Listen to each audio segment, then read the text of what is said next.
Hi, this is Movie Plots. Today we are going to explain movie called Most Dangerous Game. Released in 2020. Spoilers ahead.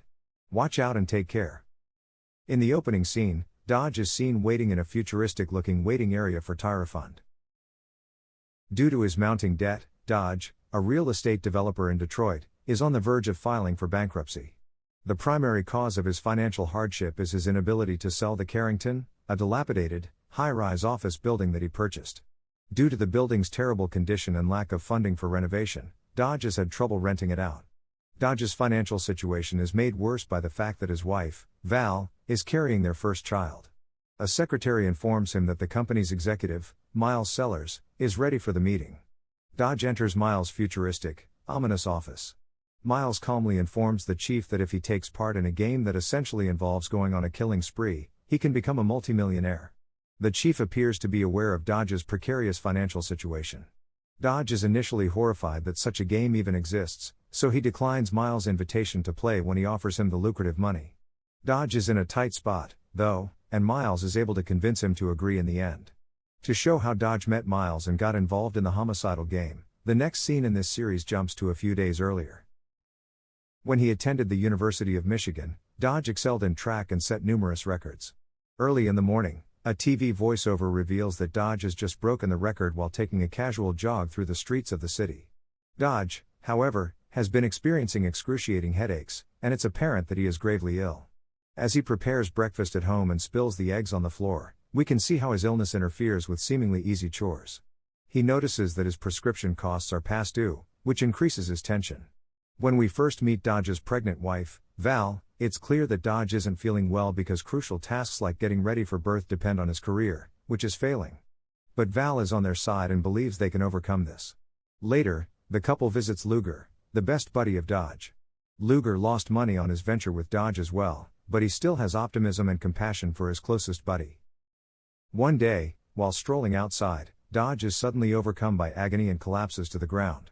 When Dodge arrives at the hospital, the staff informs him that his brain cancer is terminal and that there is no treatment for the tumor in his brain. As he and Val leave the facility in dejection, a medical nurse hands him a business card for tire fund.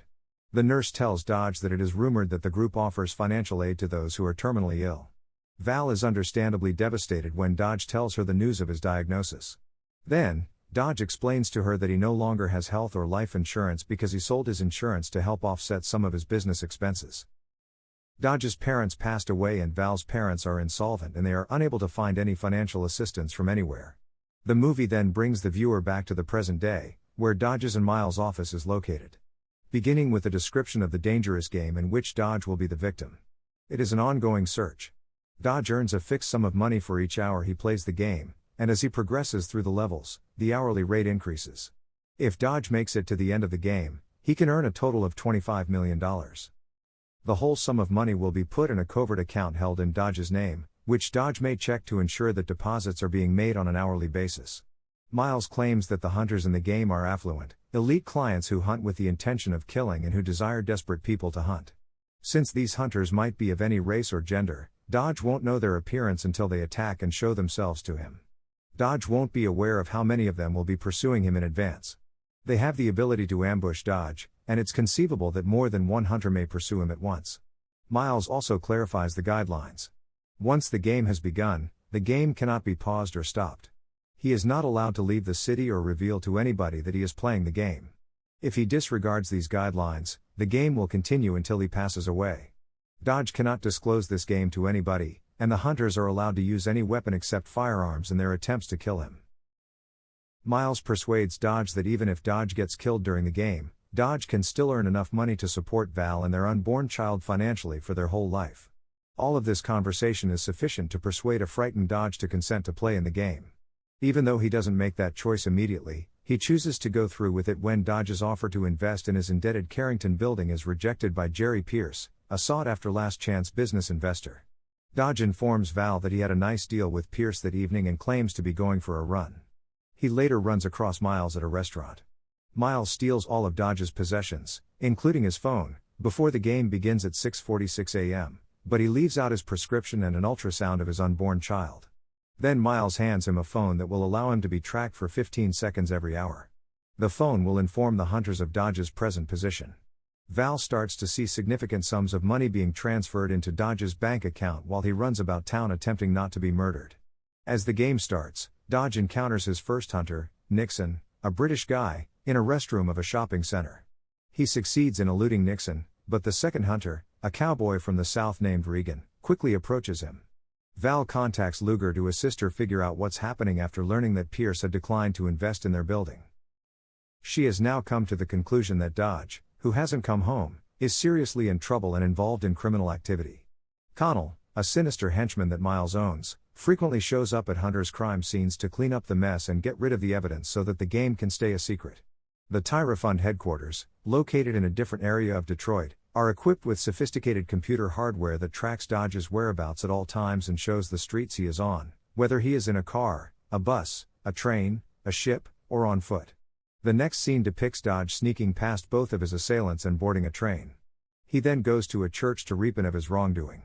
He enters a confessional and tells the priest that he became entangled in something evil and is now powerless to free himself. Meanwhile, Val and Luger accidentally go to the bank branch where Dodge keeps the account in an effort to find out who is making the enigmatic deposits. They simply come across as being suspicious themselves, though. They quickly leave the bank after the desk clerk they were chatting with offers to call the manager for them. Val is worried when Dodge doesn't answer her calls. The police are unable to file a report of a missing person when she calls them.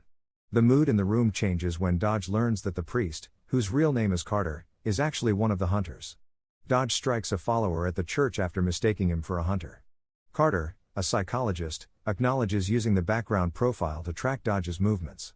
He uses his hammer to strike Dodge, hurting him. Dodge and Carter fight until Carter is finally confined to a small area, but Dodge gets struck with a hammer on the leg. Standing nearby, Connell learns about the events taking place inside the chapel. He then lets his boss, Miles, know about it. Dodge's leg injury means that he can no longer run. He tends to his wounds while planning how to appear to be a group of spectators who have just left a stadium after a game. Nixon chases after him, scanning the crowd until he spots Dodge. Fortunately, Dodge manages to temporarily elude the chase by jumping into the trunk of a family's car. Since her spouse hasn't contacted her, Val is worried at home. She looks through his file and finds the Tyra Fund business card. Dodge realizes that the car is about to leave Detroit. As it is against the rules of the game, he alarms the family to get out of the trunk as he notices that the family is heading in the direction of Birmingham. The husband attacks Dodge after being startled to see a stranger in their car trunk, but he only receives a beating. As soon as the wife calls the police to report the incident, Dodge apologizes for his rash actions and departs. The chase goes on until he boards a nearby taxi and gets in his car to drive home. Just as he enters the building, a motorcyclist strikes him with a rod. This is noticed by Val, who had been waiting for her husband, who then alerts Luger in a terrified manner. Dodge is being pursued by the motorcyclist as he hurriedly boards the taxi and takes off. Carter is revealed to be the biker. Dodge slams into a nearby tree with the car while avoiding any serious injuries. Dodge kills the psychologist, Carter, after he threatens to sexually assault Val. When Connell realizes the situation, he takes care of Carter's body. Then he updates Miles via email. While this is happening, Val follows the instructions on the business card and finds the address provided only to find the Tyra Fund building empty. Next, Dodge boards a tour ship since Reagan is still after him. However, when he discovers that Kennedy, the hostess on the cruise, is really another hunter, he still has to put up a fight. She is an excellent martial artist, therefore, she always wins in a battle, but just as Dodge is about to be killed by Kennedy, he sets her garments on fire. Later, when he flees on a nearby bridge, he succeeds in throwing her into the sea. In the following scene, a gang of thugs is seen grabbing Dodge and his phone, which displays a $15 million bank account. To Dodge's surprise, they realize that his medicine is bogus, but the thugs do not really care, they're only interested in getting paid. Dodge is therefore severely beaten when he tries to explain. A gunfight breaks out when the fifth and final hunter, LBJ, enters the fray, killing nearly all of the thugs. But just as LBJ is about to kill Dodge, one of the wounded thugs shoots him dead from behind. As a result, Dodge is given the chance to escape, but Nixon is right behind him. In order to avoid being apprehended by the police, Connell arrives on the scene and starts working right away to clean up the mess. Dodge just runs away from the pursuit after a nurse at the hospital confirms that his medication is fake and that there are no records of him ever being hospitalized. He calls Miles, who responds that Dodge does not actually have a fatal illness and that the game was planned. Miles clarifies that the rules are still in place and claims that Luger was the one who doped Dodge for $50,000.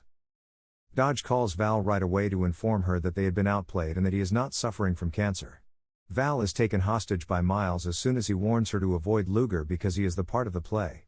Dodge then places traps at his father's former construction business for the remaining hunters, Nixon, Reagan, and Kennedy. As soon as the three of them arrive, they start hunting. Dodge and Regan fight, and Regan's hand bleeds from being caught in a beam. As Kennedy hunts her prey, Luger, who just so happened to be nearby, fatally wounds her and is killed. Luger then tells Dodge that what Miles said about having drugged Dodge is not true. Before the two leave the area, Dodge detonates the shop's bomb, instantly killing Regan. Carnell arrives to clean up the mess as Nixon leaves. He is attacked by Dodge and demands to know where Val is. Connell asserts that Miles established their headquarters in Dodge's abandoned high-rise project, the Carrington. Dodge runs over to the Carrington and finds Val bound and the place deserted. Nixon breaks up the final embrace between the two. He pursues Dodge to the rooftop, where they fight, resulting in Dodge falling off and hanging from the edge of the building. When the sun shines through, Nixon decides to put down his gun and assist Dodge in standing up, just as he is about to kill him by slicing his hand. The game has been over for the past 24 hours. Nixon then thanks him one last time before leaving for the day. As Val and Dodge reconnect, Miles calls Dodge to let him know he's won both the game and the money. If you like the video, subscribe and give us a like, it will help the channel. See you next time.